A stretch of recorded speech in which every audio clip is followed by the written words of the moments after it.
बोलिए भारत माता की।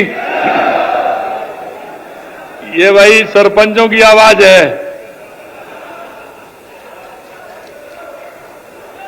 ये पूरे राजस्थान की आवाज है, इसलिए इसको, क्योंकि आपकी ग्राम पंचायत तक भी आवाज पहुंचनी चाहिए।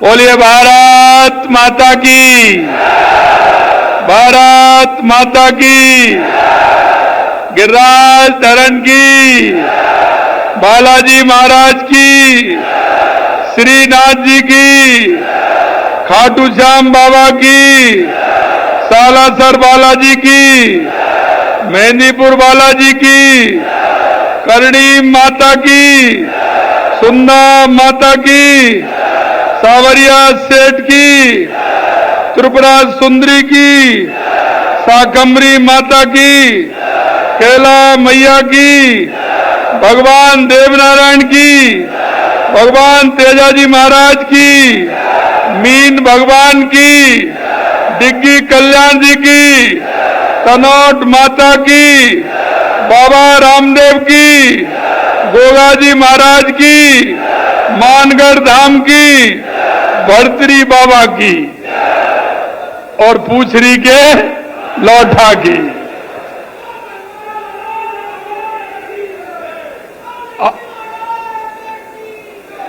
आज के इस सरपंच संघ के कार्यक्रम में मंच पर विराजमान मेरी कैबिनेट में मेरे साथी पंचायत राज एवं शिक्षा मंत्री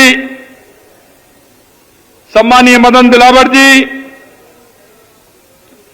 केकड़ी के हमारे विधायक भाई शत्रुघ्न गौतम जी, बगरू के विधायक भाई कैलाश वर्मा जी, शासन सचिव पंचायती राज जोगाराम जी, माननीय अध्यक्ष सरपंच संघ बंशीधर जी गढ़वाल जी, माननीय सरपंच संघ के राजस्थान के संरक्षक कृष्ण मुरारी जी, महामंत्री सरपंच संघ शक्ति सिंह जी रावत साहब, माननीय कार्यकारी अध्यक्ष सरपंच संघ राजस्थान नेमीचंद जी मीणा साहब और माननीय प्रदेश अध्यक्ष अखिल राजस्थान राज्य कर्मचारी संयुक्त महासंघ महावीर प्रसाद जी, मेरे सभी जो मेरे श्रेष्ठ हैं, ऐसे मेरे भूतपूर्व युवा सरपंच, वर्तमान युवा और मेरी माता बहनों और मेरा परिवार, सबसे पहले तो मैं आप सभी के लिए, इतनी बड़ी संख्या में राजस्थान के कोने कोने से आए हैं, मैं आप सभी को वंदन करता हूं, अभिनंदन करता हूं, आप सभी को मैं नमन करता हूं। मित्रों, मुझे आज बड़ी खुशी हो रही है कि मैं आप सबसे जिस आत्मीयता के साथ में मिल रहा हूं, निश्चित रूप से मेरे मन में एक विश्वास पैदा हो रहा है और वो विश्वास ये पैदा हो रहा है कि जो हमारे मनीषी पंडित दीनदयाल उपाध्याय ने और हमारे बाबा साहब भीमराव अंबेडकर जी ने, चौधरी चरण सिंह जी ने जो एक गांव और गरीब के लिए जो सपना देखा था, मुझे लग रहा है कि अगर ऐसे हमारे जागरूक सरपंच होंगे तो वो सपना पूरा होगा, वो सपना पूरा होगा। मेरे हृदय में आज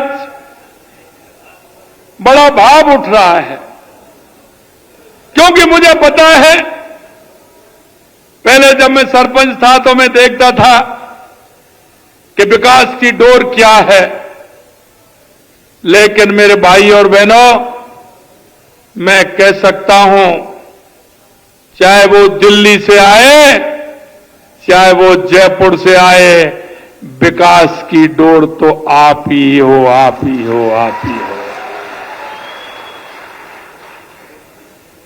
क्योंकि हमारे उस किसान का, मजदूर का, गरीब का, जो अंतिम पंक्ति में खड़ा हुआ, जो व्यक्ति है जिसको आवश्यकता है, उसके उद्धार की अगर कोई कड़ी है तो वो मेरी सरपंच की कड़ी है, सरपंच की कड़ी है। निश्चित रूप से आप लोगों से मन मिलकर के मेरे को मेरी पुरानी बातें, यादें आ रही हैं।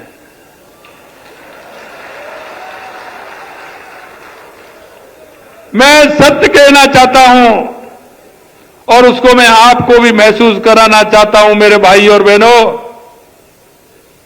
ये ईश्वर ने आपको मौका दिया है, मौका दिया है। मेरे मन में बात आती है, मैं उस समय कर सकता था, उस समय का जैसा वातावरण था, जैसा मन था, मैंने किया, लेकिन उसके बाद में मेरे अंदर हिलोरे आते थे, हिलोरे। और वो हिलोरे इस बात के लिए आते थे कि मैं और कुछ करता तो निश्चित रूप से मेरे को और मेरे भाव को और मेरी आत्मा को संतुष्टि मिलती, संतुष्टि मिलती।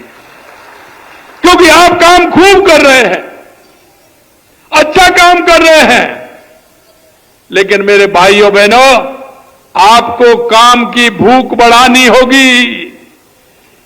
क्योंकि ये एक ऐसी सीढ़ी है जो गांव, गरीब, मजदूर उस बूढ़ी मां की सेवा कर सकते हैं, उस अपंग भाई की सेवा कर सकते हैं।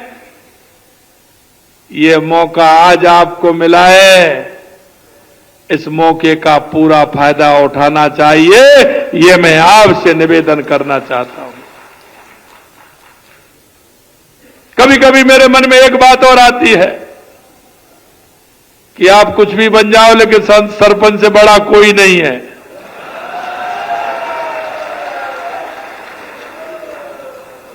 सरपंच से बड़ा कोई नहीं है, क्योंकि वो गांव की भोली भाली जनता, गांव की वो मेरी मां, मेरी ताई, मेरी काकी, मेरा ताऊ, आज भी जब मैं गांव या गांव के ओरबा क्षेत्र में जाता हूं तो वो मेरे को कहते हैं, सरपंच भैया सुन, मेरी बात सुन ले। ये बात आपको जिंदगी भर के लिए मिलेगी, जिंदगी भर तक के लिए। जब आपको इतना बड़ा नाम दे दिया और आपको इतना बड़ा काम दे दिया, तो मेरे भाइयों, पीछे हटने की जरूरत नहीं है, पीछे हटने की जरूरत नहीं है। आज भी मैं देखता हूं, क्योंकि गांव में जब मैं जाता हूं और गांव में जब 2 दिन, 1 दिन में रह के आता हूं, तो जहां जाता हूं वहां 3 दिन तक मन नहीं लगता है। उस गांव की यादें, गांव की मिट्टी की खुशबू, गांव के वो पशुओं के बीच में जब रहते हैं, उनकी जो खुशबू मिट्टी की आती है, उसकी बात ही अलग है।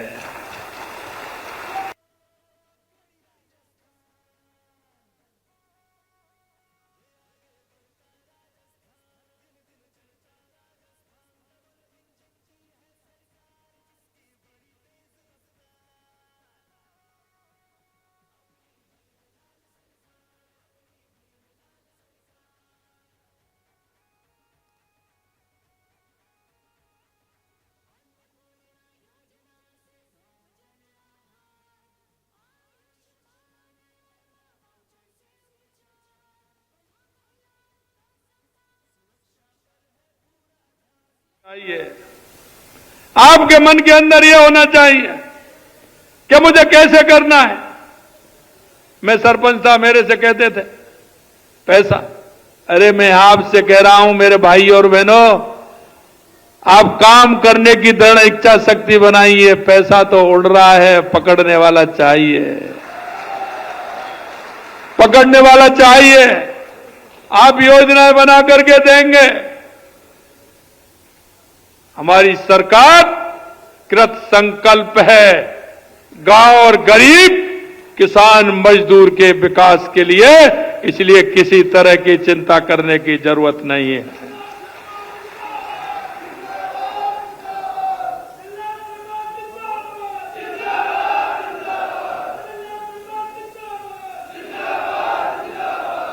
गांव में बहुत आवश्यकता होती है। मैं देखता हूं कि सरपंच एक सेवक के रूप में अगर हम काम करेंगे, मैं चाहता हूं गांव में विकास भी होना चाहिए, लेकिन सेवा के काम में भी कोई कमी नहीं रहनी चाहिए। यह भी हमें तय करना होगा। मैं अनुभवों के साथ कह सकता हूं कि अगर सरपंच की दृढ़ इच्छा शक्ति है, सरपंच अगर गांव में काम करना चाहता है, सरपंच समस्या का समाधान करना चाहता है, दुनिया की कोई ताकत नहीं कि वो सरपंच को रोक दे। ये भी मैं आपको बताना चाहता हूं। और आपसे बड़ा कोई नहीं, वो मैंने इसलिए कहा है कि आपको जो अधिकार है वो किसी को नहीं है, लेकिन उस अधिकार को समझना होगा। ऊपर से नीचे किसी भी जनप्रतिनिधि को देख लीजिए, वो चेक पर साइन करने वाली अगर कोई संस्था है, कोई जनप्रतिनिधि है, तो वो सिर्फ एक सरपंच ही है। दूसरा है क्या कोई, बताइए? अरे दूसरा कोई है क्या? तो तुमसे बड़ा ताकतवर कौन हो सकता है कि जो साइन करके और किसी का भी भला कर सकते हैं? ऐसा बड़ा अधिकार किसी को है क्या?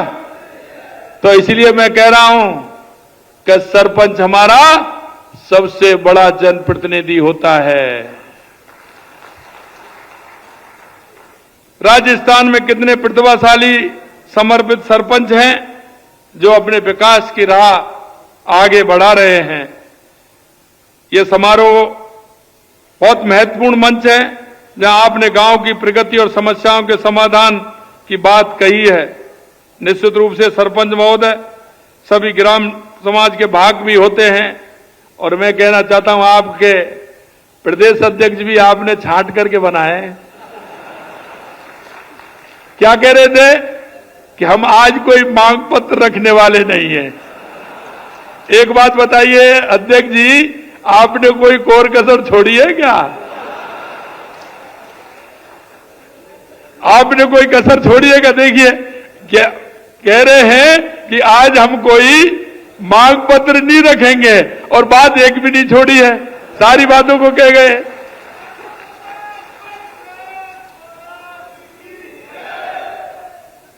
देखो मेरे भाई और बहनों,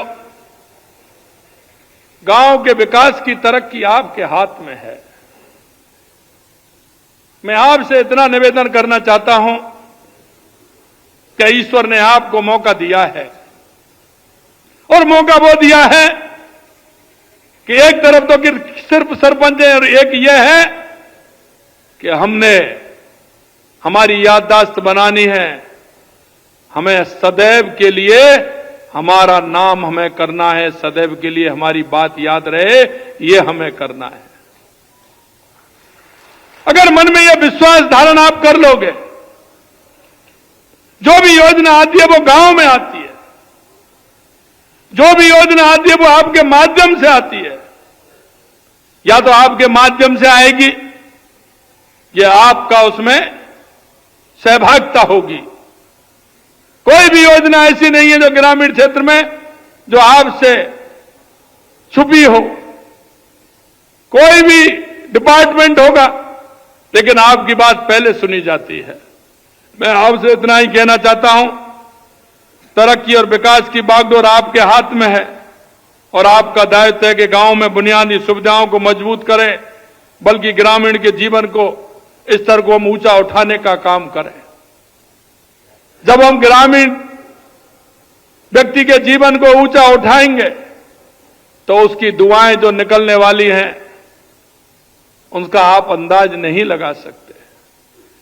जिस व्यक्ति को आवश्यकता है उस आवश्यकता को समझ के उसका काम करना, क्योंकि अधिकांश मैं कहता हूं मेरे भाई और बहनों, गांव में बैठा वो हमारा किसान, हमारा मजदूर, हमारा भाई, उसके लिए एक छोटा सा सहारा बहुत बड़ा सहारा होता है।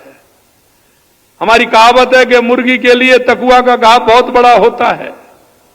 गांव का वो व्यक्ति अगर वो कोर्ट में जाता है 50 kilometre, 40 kilometre, 30 kilometre SDM office में जाता है तो उसके 200 रुपए खर्च होते हैं। 200 रुपए खर्च होते हैं। 50 इसमें देगा, किसी की मोटरसाइकिल लेगा, उसमें पेट्रोल डलाएगा, या गाड़ी से जाएगा, लौट करके आएगा। अगर उसका छोटा मोटा केस चल रहा है, वकील के पास जाएगा, वकील वहां तैयार बैठे रहते हैं। फिर वो अगर तारीख पूछने भी जाएगा तो तैयार बैठे रहते हैं। मेरे भाई और बहनों, मैं आपसे कहना चाहता हूं, ऐसे जो केस चल रहे हैं हमारे गांव में, जिस तरह के केस हैं, उनको अपनी पंचायत में ला करके तहसीलदार और एसडीएम को बुला करके माई उनका समाधान कराइए। आपको उसकी दुआ भी मिलेगी और वो गरीब आदमी जो 200 रुपए, उसके 100 रुपए खर्च हुए, शाम को लौट करके वो बच्चों के साथ बैठ करके वो सब्जी लाएगा, खाने को कुछ फल लाएगा, तो आपका गुणगान गाएगा, आपको आशीष देगा। इसलिए हम इन कामों में भी अपना हाथ बढ़ाएं। पंचायत राज संस्थाओं के चुने जनप्रतिनिधि महोदय 1 अप्रैल 2024 से कह रहे थे मेरे अध्यक्ष जी, अरे हमने आते ही 1 अप्रैल 2024 से 10% मानदेय बढ़ाया कि नहीं बढ़ाया? हमने सभी का बढ़ाया। हमने सभी का 10% मानदेय बढ़ाया। आप और कह रहे हैं बढ़ाया कि नहीं बढ़ाया? उन्होंने तो नहीं बढ़ाया, हमने ही बढ़ाया, किसी और ने नहीं बढ़ाया। ग्राम पंचायत भवनों के निर्माण 371 ग्राम पंचायत भवनों का निर्माण भी पूर्ण कराया। ग्रामीण सड़क तंत्र को सुदृढ़ करने के लिए 200 विधानसभा क्षेत्र में 1000 करोड़ रुपए की लागत से मिसिंग लिंक भी दिए। नॉन पैचेबल सड़कों के 1631 कार्य भी कराए। इनमें से 530 किलोमीटर लंबाई की 3 से 9 कार्य पूर्ण हुए हैं। मैं आपको बताना चाहता हूं, जब हमारी सरकार आई तो हमारे मन में यह भाव था कि हम राजस्थान का विकास कहां से स्टार्ट करें, क्योंकि जिस तरह से हमें स्थिति देखी, हमने देखने को मिल रहा था बहुत बड़ा घाटा, हर क्षेत्र में कर्जा। हमने देखा कि हम कहां से इसका स्टार्ट करें। हमने सोचा, विचार किया, हमने एक राजस्थान का रोड मैप बना करके हमने तैयार किया कि सबसे पहले हमें आवश्यकता किस बात की है। हमको लगा सबसे पहले आवश्यकता, हमारे यहां 3 बातों की सबसे बड़ी आवश्यकता है। वो आवश्यकता हमारा पानी, हमारी बिजली और हमारे युवाओं को रोजगार देना। ये हमारी सबसे बड़ी आवश्यकताएं लगी। मेरे भाई और बहनों, मैं आपके बीच में कहना चाहता हूं, हमने पानी के क्षेत्र में काम किया। हमने एक क्षेत्र में काम नहीं किया, पूरे राजस्थान के अंदर हमने एक रोड मैप बनाया कि पानी की सुविधा कैसे हो सकती है, जो पीने का पानी भी स्वच्छ मिले, पशुओं को पानी मिले, हमारे उद्योग को पानी मिले और हमारे किसान की खेती को पानी मिले, जिससे हमारे किसान की खेती ठीक प्रकार से हो। हमने कहा, क्योंकि वो कहते थे कि हम आलू से सोना बनाएंगे। मैंने कहा वो मशीन तो मेरे पास नहीं है, लेकिन इतना जरूर है, अगर राजस्थान के किसान को खेत के लिए अगर पानी मिल गया तो ये मेरी धरती मां जरूर सोना उगलेगी। और इसलिए मैं कहना चाहता हूं, चाहे हमारी ईआरसीपी की योजना हो, चाहे हमारे यमुना योजना हो, चाहे हमारे देवास स्कीम हो, चाहे हमारे इंदिरा गांधी नहर हो जो हनुमानगढ़ गंगानगर से लेकर के बीकानेर, नागौर और हमारे फलौदी, जैसलमेर, जोधपुर और बाड़मेर तक जाती है, और चाहे हमारे उदयपुर में हमारी माई डैम की स्कीम हो, जिसका पानी पूरा बांसवाड़ा, डूंगरपुर, चित्तौड़, राजसमंद, उदयपुर से होते हुए पाली, जालौर, सिरोही तक उसका पानी पहुंचे। हमने उस क्षेत्र में काम किया और हमने उस क्षेत्र में काम ही नहीं किया, हमारा काम आगे हमने बढ़ाया। ईआरसीपी की पूर्वी राजस्थान की हमारी योजना, उसको हमने मूर्त रूप दिया। 17 दिसंबर को देखा, देश के यशस्वी प्रधानमंत्री नरेंद्र मोदी जी ने उसका उद्घाटन भी किया। तो पहली समस्या हमारे पानी की थी, उसको सुलझाने का काम हमने किया है। दूसरी हमारी बिजली की थी। हमारा किसान रात में बिजली मिलती है, ठंड में कितना परेशान होता है। इधर तो ओस पड़ती है, इधर सर्दी होती है और हमारा किसान खेत को जाता है। मित्रों, मैं कहना चाहता हूं, हमने विश्वास दिलाया है कि राजस्थान के किसान को 2027 तक हम दिन में बिजली देंगे, पूरी बिजली देंगे। उद्योग को भी बिजली मिलेगी, किसान को भी बिजली मिलेगी, उपभोक्ता को भी बिजली मिलेगी। तीसरी बात थी हमारे राजस्थान के और मजदूर किसान के बेटों को रोजगार कैसे मिले। तो हमने कहा कि हम 4 लाख सरकारी नौकरी देंगे, 6 लाख हम प्राइवेट पर नौकरी देंगे। तो हमने, आपने देखा, अब मेरे से कहते हैं कि आपने ऐसे कैसे कर दिया। अरे मैंने क्या कर दिया, हमने तो कैलेंडर भी निकाल दिया। और आपने देखा होगा, हम 60,000 नियुक्ति पत्र दे चुके और 15,000 अभी दे देंगे, 75 हो जाएंगे। जुलाई में हमारा बजट आया था, 1 साल के लिए कहा, जुलाई तक हम 1 लाख नौकरी देंगे, 1 लाख युवाओं को नौकरी देने का काम करेंगे। 81,000 हमने वैकेंसी हर क्षेत्र में निकाली है और वो ऐसे निकाली है कि आपको पेपर, विज्ञप्ति निकाली है, आपका पेपर कब होगा, उसका रिजल्ट कब आएगा और उसका नियुक्ति पत्र कब मिलेगा। और आने वाले समय में हमने कहा है कि 5 साल में 4 लाख देंगे। हमने कहा हमारे विरोधियों से, डायरी पेन जेब में रखो, नोट करते जाइए, जो हमने कहा है वो करके दिखाएंगे।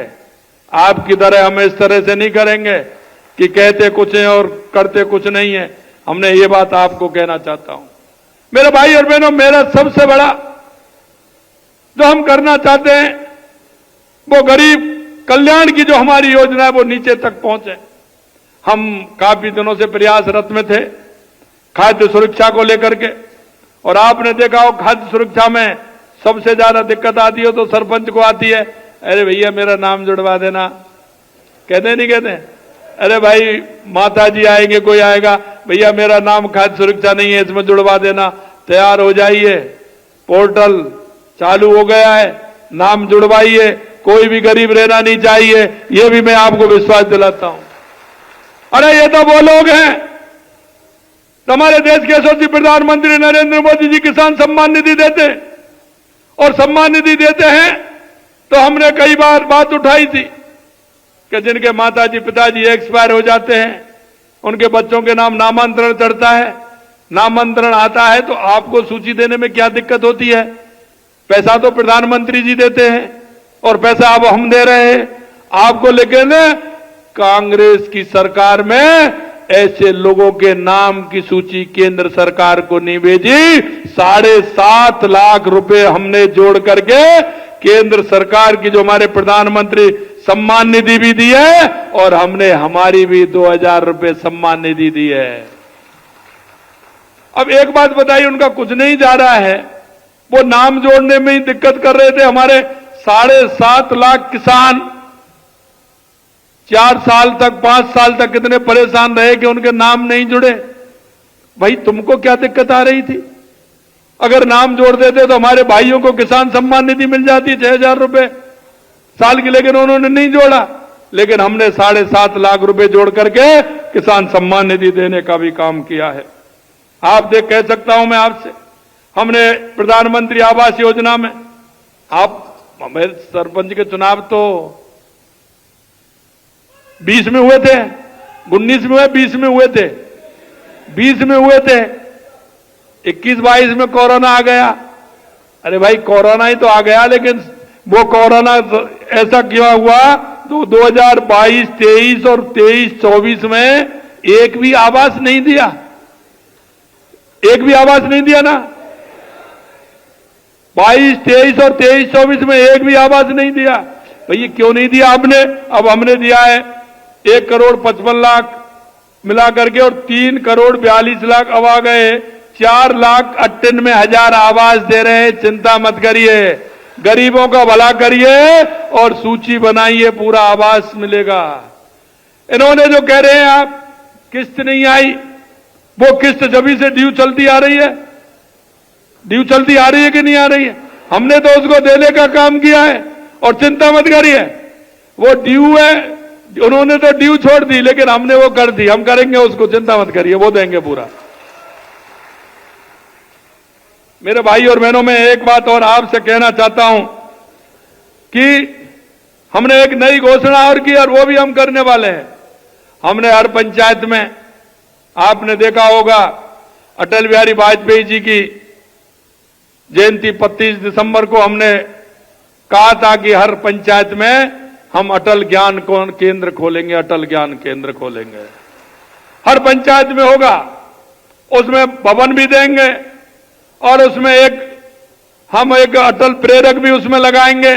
उसमें ई लाइब्रेरी भी होगी और वो ई मित्र का भी काम करेंगे, क्योंकि वो जो रहेगी वो मेरे गांव में पढ़ने वाले भाई और बहन, उनके लिए सुविधा मिले, उनको शहर की तरफ नहीं जाना पड़े। शहर की तरफ जाते हैं तो 15 और 20 हजार रुपए महीने खर्च होते हैं कि नहीं होते हैं? कमरा लेवाते हैं, हॉस्टल में रखते हैं, सारी बातें होती है कि नहीं होती हैं? हमारा वो गरीब अगर हमारे उस ई मित्र में पढ़ेगा, हमारी बहन और भाई, तो कैसा रहेगा? उसको सारी सुविधा वहां मिलेंगे। और उसमें हम सोलर के द्वारा लाइट भी लगवा रहे हैं, इसलिए किसी तरह की दिक्कत नहीं हो।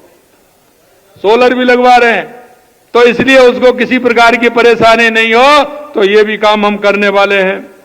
मैं आपसे इतना कहना चाहता हूं मेरे भाई और बहनों कि आपको मौका मिला है और उस मौके को साकार करना है। आपको उस गांव गरीब के लोगों की सेवा भी करनी है। हमने वर्ष 2027 तक किसानों को बिजली, दिन में बिजली देने का काम के लिए हमने कहा है, लगातार भूमि पर सौर ऊर्जा लगा रहे हैं हमने किसान से कहा है, क्योंकि अन्नदाता तो है ही, लेकिन हमने कहा है किसान की अगर खाली जमीन है, ट्यूबवेल अगर लग रहा है, कुआं उसके पास है, तो खाली जमीन में सोलर लगाए। वो अन्नदाता के साथ साथ ऊर्जा दाता भी बने, जिससे हमारे किसान का भला भी हो। पीएम किसान सम्मान निधि का मैंने आपको बताया, 2,000 रुपए एक हमने उनको दिया है और 1,355 करोड़ रुपए हमने किसानों के खाते में ट्रांसफर किए हैं। यही नहीं मेरे भाई और बहनों, अंत में मैं आपसे इतना कहना चाहता हूं कि आप सभी लोग इस मौके पर आए हैं, लेकिन कई लोगों के मन में भाव है, और वो भाव कैसा है आपको पता है। जिन्होंने कभी काम नहीं किया वो काम नहीं कर सकते। हमें गांव का वो व्यक्ति दिखता है, गांव की वो परेशानी हमें दिखती है, उस परेशानी को देखते हुए हम काम करते हैं। आप किसान हो, किसान क्रेडिट कार्ड तो है, लेकिन गांव में जाते हैं तो दूसरी पंचायत में जाते हैं तो कैसे पूछते हैं, सरपंच साहब आपके गांव में पैदावारी ठीक है क्या? पूछते हैं कि नहीं पूछते हैं? पैदावार कैसी है सरपंच साहब बताइए, फसल तो ठीक है? हाँ ठीक है। और दूसरी बात क्या पूछते हैं? दूध हो रहा है कि नहीं हो रहा है, दूध मूध हो रहा है कि नहीं हो रहा है? पूछते हैं कि नहीं पूछते हैं? अगर दूध नहीं हो रहा है तो सरपंच को चाय कैसे मिलेगी? कह देंगे सरपंच साहब दूध ही नहीं है, चाय कैसे मिलेगी, पानी से काम चला लो है। तो हमने कहा कि भाई सरपंच को चाय मिलनी चाहिए, उनके बच्चों को जो भाई उनको दूध मिलना चाहिए, घी मिलना चाहिए। हमने 1,00,000 रुपए गौपालक क्रेडिट कार्ड लागू किया है हमने, और वो भी ऋण मुक्त, उसकी ब्याज नहीं है कोई, जिससे कि वो व्यक्ति अपने बच्चों के लिए, कोई आने वाले रिश्तेदार के स्वागत सम्मान के लिए वो अपने गाय भैंस रखे और आने वाले बच्चों को और अपने आने वाले लोगों का स्वागत सत्कार करे। इसलिए गौपालक क्रेडिट कार्ड देने का काम हमारी सरकार ने किया है। हमारे गांव के किसान पशुपालन का काम है। अगर उनका पशु बीमार हो जाता है और हॉस्पिटल में दिखाने ले जाता है तो या तो वो सरपंच के पास जाएंगे, सरपंच साहब हमारी भैंस गाय बीमार है, कैसे करें, इसको ले चलो। तो वो कहाँ जाएंगे, किसी साधन वाले के पास जाएंगे, कोई मेटाडोर होगी, कोई कुछ होगा, ट्रैक्टर होगा, ट्रॉली, उसमें जाएंगे। उसके 400-500 रुपए लगेंगे, लगते हैं कि नहीं लगते हैं? भाड़े पे लेके जा रहा है, लगता है कि नहीं लगते हैं? अब इन बातों को कौन देखेगा कि लगते हैं? ले जाओ, गाय बीमार है, दिखा के लाओ। हमने उसका भी प्रबंध किया है मेरे भाई और बहनों, कि वो उनको ले जानी नहीं पड़े, मोबाइल वैन जाएगी, आप फोन करेंगे, आपका इलाज आपके घर पर होगा, आपके पशु का इलाज। इसके लिए 536 मोबाइल वाहनों द्वारा 30 लाख पशुओं का उपचार किया जा रहा है, हमने ये भी किया है। ग्रामीण क्षेत्र में बेहतर चिकित्सा एवं स्थापित तंत्र सही हो, उसके लिए हमारी सरकार कृत संकल्प है। यही नहीं, गर्भवती महिलाओं को निःशुल्क सोनोग्राफी जांच भी हमने फ्री की है और इसमें सुविधा उपलब्ध कराई कि 72,000 से अधिक कूपन भी जारी कर दिए गए हैं। राजीविका परियोजना के तहत 4 लाख से अधिक स्वयं सहायता समूह गठन किया है, 48 लाख ग्रामीण परिवारों को उसको लाभान्वित किया है। हमारी सरकार राज्य के हर गांव तक विकास की किरण पहुंचाने के लिए प्रयासरत है। हमारी योजना का फोकस गांव के बुनियादी ढांचे के लिए विकास की संरचना और सुविधाएं बढ़ाने के लिए, कृषि का विकास हो, किसान की आय दुगनी हो, इसके लिए हमारी सरकार काम कर रही है। अंत में किसान भाइयों और बहनों के उज्जवल भविष्य के कल के लिए मैं कहना चाहता हूं कि आप फार्मर आईडी बनाना होगा और फार्मर आईडी में सभी सरपंचों को सहयोग करना होगा। कल 5 फरवरी से प्रारंभ हो रहा है, क्योंकि किसान को दिक्कत आती है। आप स्वीकार तो सब करेंगे, जब वो नकल लेने जाता है तो उसके साथ क्या होता है, 3 बार तो चक्कर लगाने पड़ते हैं और कैसे मिलती है, हमने उसको भी फ्री कर दिया। किसान तुरंत अपनी नकल निकाले और उसमें गिरदावरी भी खुद करेगा, फार्मर आईडी होगी तो आपको किसी तरह से कोई परेशानी नहीं होगी। इसके लिए भी काम हमने प्रारंभ किया है। आप सभी ने ग्रामीण विकास में बहुत महत्वपूर्ण योगदान दिया है। मैं देख रहा हूं कई तो हमारे ऐसे सरपंच हैं जो 2-2, 3-3 और 4-4 बार के लगातार सरपंच हैं, क्योंकि वो सेवा करते हैं तो गांव के लोग उनको चुनते हैं। मैं आपसे इतना ही कहना चाहता हूं मेरे भाई और बहनों, आप अपनी स्थायी पहचान बनाने के लिए, गांव गरीब की सेवा करने के लिए आप सबको ये फिर मौका नहीं मिलेगा। आपको जो मौका मिला है उसको फायदा उठाते हुए अंतिम पंक्ति में जो व्यक्ति खड़ा है उसकी सेवा करने का काम करें। अंत में मैं आपसे इतना ही कहना चाहता हूं, हमारी सरकार निरंतर रूप से गांव के विकास के लिए, गांव की समृद्धि के लिए आपके साथ खड़ी है। और अभी हमने पिछला बजट दिया था, हमने ये नहीं देखा कि यहां हमारा विधायक है कि वहां हमारा विधायक है। हमने हमारी राजस्थान के 8 करोड़ जनता के विकास को ध्यान में रखते हुए लगातार हमने 200 विधानसभाओं में काम देने की बात की है। कोई भी विधानसभा ऐसी नहीं होगी, क्यों, हमें देखा है, पहले हमने देखा है सरकार को इस तरह से देती थी, यहां मेरा विधायक है। अरे जनता किसकी है? जनता तो हमारे राजस्थान की है, वो गरीब हमारे राजस्थान का है, वो किसान हमारे राजस्थान का है, जो सड़क पर चलता है, जिसको पानी की आवश्यकता है, जिसको बिजली की आवश्यकता है। और अभी हमने कहा है कि हम राजस्थान की 8 करोड़ जनता के लिए काम करते हैं। हमने 200 विधानसभाओं में लगातार हमने बजट दिया, एक भी ऐसी विधानसभा नहीं होगी जिसमें हमने बजट नहीं दिया होगा। हर 200 विधानसभा में बजट दिया। और अब भी मैं कहना चाहता हूं, जहां हमें आवश्यकता लगेगी, जहां हमें ऐसा लगेगा इस विधानसभा में यह आवश्यकता है, हमारी सरकार राजस्थान की 8 करोड़ जनता के लिए काम करती है। गरीब जो अंतिम पंक्ति में हमारा किसान मजदूर खड़ा है, उसके लिए हमारी सरकार काम करती है। हम जानते हैं, हमारे उस किसान और मजदूर के बेटे को हम जानते हैं तो उसके पिताजी किस तरह से पैसा लेकर के आते हैं, रात के अंधेरे में जाते हैं और वो पैसा लेकर के अपने बेटे को पढ़ाते हैं। लेकिन पिछली सरकार ने किस तरह से कुठाराघात किया कि बेटे ने कहा कि मेरे को कोचिंग कराइए, मैं नंबर लाके बताऊंगा। पिता का विश्वास था कि मेरा बेटा कह रहा है तो लेकर के आएगा। वो पड़ोस में से कहीं भी किसी से पैसा लेकर के आया, उसको पैसे दिए, पिता को लगा कि मेरा बेटा लेकर के आएगा, नंबर अच्छी पढ़ाई कर रहा है। बेटे को कहा था कि पिता के अरमानों को मुझे तोड़ना नहीं है, उनको बरकरार रखना है, मैं नंबर लेकर के आऊंगा। लेकिन पेपर लीक हो जाते थे, उधर पिता भी रोता था, उधर पुत्र भी रोता था। मैं आपको विश्वास दिलाना चाहता हूं कि हमारे 1 साल में लगातार पेपर हुए हैं, एक भी पेपर लीक नहीं हुआ। और जो पेपर लीक करने वाले थे, 200 से ज्यादा लोगों को गिरफ्तार किया और उनको अंदर सलाखों में बंद किया। आए दिन गुंडागिर्दी होती थी, आते थे कहीं ना कहीं गोलीबारी करके चले जाते थे। हमने कहा राजस्थान की धरती पर या तो बदमाश आएगा नहीं, और आएगा तो वापस जाएगा नहीं। मित्रों, मैं आपसे इतना ही कहना चाहता हूं, क्योंकि सारी योजनाएं आप तक जाती हैं, आपके माध्यम से गांव गरीब का विकास होता है, ग्रामीण क्षेत्र का विकास होता है। आपसे मैं इतना ही कहना चाहता हूं, हमारी सरकार का संकल्प है पूरी तरह से आपको हर योजना को पूरी तरह से करने के लिए हमारी संकल्प है। इसलिए मैं इतना ही निवेदन करना चाहता हूं, आप सभी मिलकर के इस राजस्थान के विकास को आगे बढ़ाने का काम करना है। देश के यशस्वी प्रधानमंत्री नरेंद्र मोदी जी के नेतृत्व में हमारा विकसित भारत बने, हमारा विकसित राजस्थान बने, हमारा विकसित जिला बने, हमारा विकसित गांव बने। गांव गरीब की सेवा करते हुए हमको विकसित बनाना है। आप इतनी बड़ी संख्या में आए हैं क्योंकि मेरे से कहा कि आप कार्यकाल कैसे बढ़ा सकते हो। मैंने कहा हम बढ़ा सकते हैं।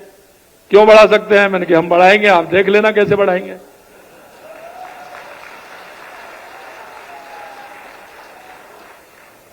अब वो इधर उधर रास्ते निकाल रहे हैं।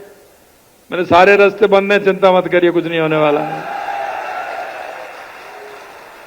अरे मेरे गांव का गरीब की सेवा करने वाला, गांव गरीब की सेवा करने वाला, हमारी योजनाओं तो अंतिम पायदान तक पहुंचाने वाला, ये मेरा जनप्रतिनिधि।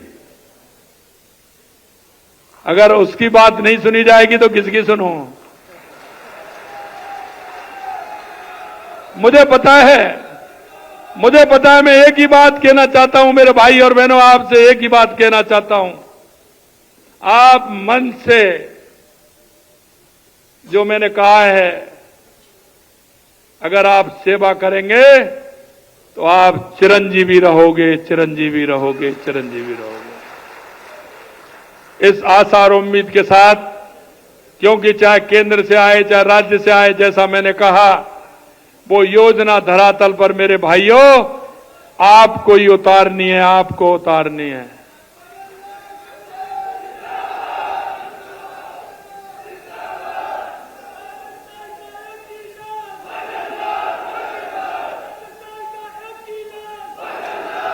एक बात अंत में कहकर के मेरी बात समाप्त करूंगा, क्योंकि मुझे पता है आप घर पहुंचते हैं, 4-6 लोग आ जाते हैं, सुबह जगते हैं 10-5 लोग आ जाते हैं आपके पास,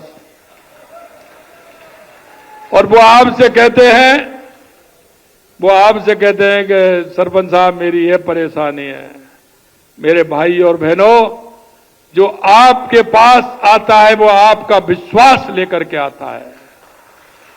आपके पास आता है वो 2 रूप लेकर के आता है। या तो वो अभाव में आता है या वो भाव में आता है। अगर वो अभाव में आता है तो आपका कर्तव्य बनता है, आप भाग्यशाली हैं कि अभाव में कोई व्यक्ति आपके पास चल करके आया है, तो उसको कभी मत ठुकराना, उसको कभी मत ठुकराना। और या कोई आपके पास भाव में आया है कि मैं अगर सरपंच साहब के पास जाऊंगा तो मेरी समस्या का समाधान होगा, अगर इस भाव में वो आता है तो आप भाग्यशाली नहीं, आप सौभाग्यशाली हो। इसलिए उसका भी समाधान करना।